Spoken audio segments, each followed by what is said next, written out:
എല്ലാ ഹിന്ദുധർമ്മ വിശ്വാസികളെയും ഭാരതീയം കുടുംബത്തിലേക്ക് സ്വാഗതം ചെയ്യുകയാണ്. ഇന്ന് നമ്മൾ പ്രതിപാദിക്കുന്നത് കുടുംബം എന്ന സങ്കല്പത്തെക്കുറിച്ചാണ്. എന്താണ് കുടുംബം? സാധാരണ പഴമക്കാരൊക്കെ പറഞ്ഞു കേൾക്കാറുണ്ട്, കൂടുമ്പോൾ ഇമ്പമുണ്ടാകുന്നതാണ് കുടുംബം. കൂടുമ്പോൾ ഇമ്പമുണ്ടാവണം.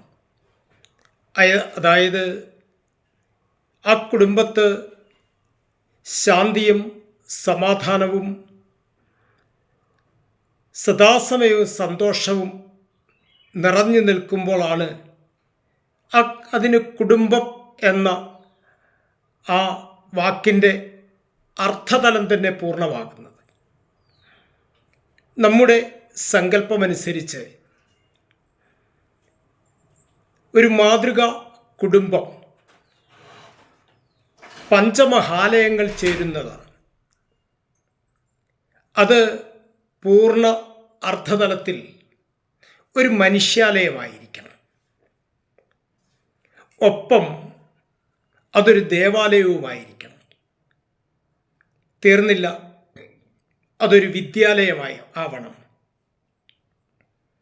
കൂടാതെ അതൊരു ആതുരാലയവുമാവണം. അഞ്ചാമത് അതൊരു സ്നേഹാലയവുമാവണം. നമുക്ക് ആദ്യം മുതൽ ഒന്ന് പരിശോധിച്ച് നോക്കിയാൽ അത് പൂർണ്ണ അർത്ഥതലത്തിൽ മനുഷ്യാലയമാവണം.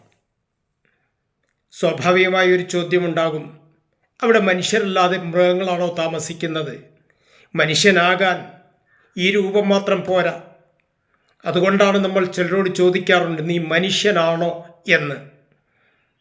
അതിൻ്റെ അർത്ഥം ഈ രൂപം മാത്രം പോരാ, മാനുഷികമായ എന്തോ ഒരു കുറവ് ആ വ്യക്തിയിലുണ്ട്. ചിലരെപ്പറ്റി നമ്മൾ പറയാറുണ്ട്, വാലും കൊമ്പും വെളാതുള്ളൊരു മഹിഷൻ തന്നെ അപ്പുമാൻ. വാലും കൊമ്പും ഇല്ലാതെ മാത്രമേ ഉള്ളൂ, തനി പോത്താണ്. അപ്പോൾ പൂർണ്ണ അർത്ഥതലത്തിൽ മാനുഷിക മൂല്യതയുള്ള മനുഷ്യർ താമസിക്കുന്നതാവണം ആ വീട്. അതാണ് മനുഷ്യാലയം. 2, അതൊരു ദേവാലയവുമായിരിക്കണം.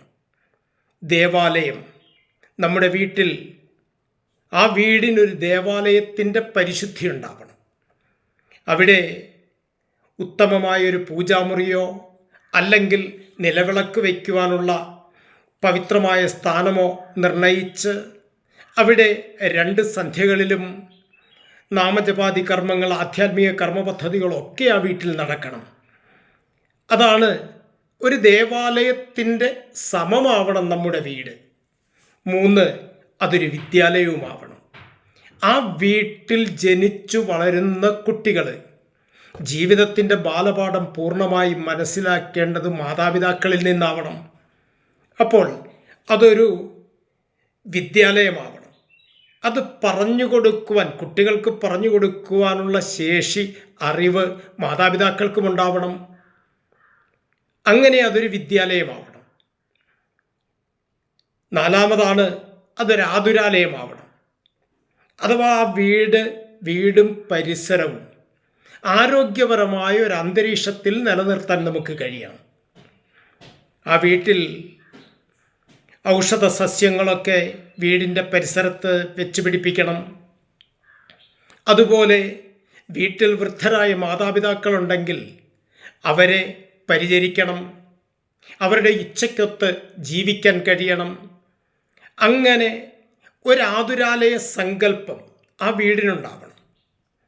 5, അതൊരു സ്നേഹാലയവുമാവണം. മാതാപിതാക്കൾ പരസ്പരം സ്നേഹിക്കുകയും ബഹുമാനിക്കുകയും ചെയ്യുന്നത് കണ്ട് കുട്ടികൾ വളർന്നു വരണം. അങ്ങനെയുള്ളവർക്ക് മാത്രമേ നമ്മുടെ സമൂഹത്തിൽ മുതിർന്നവരെ ആദരിക്കുവാൻ, അവരെ അംഗീകരിക്കുവാൻ കഴിയൂ.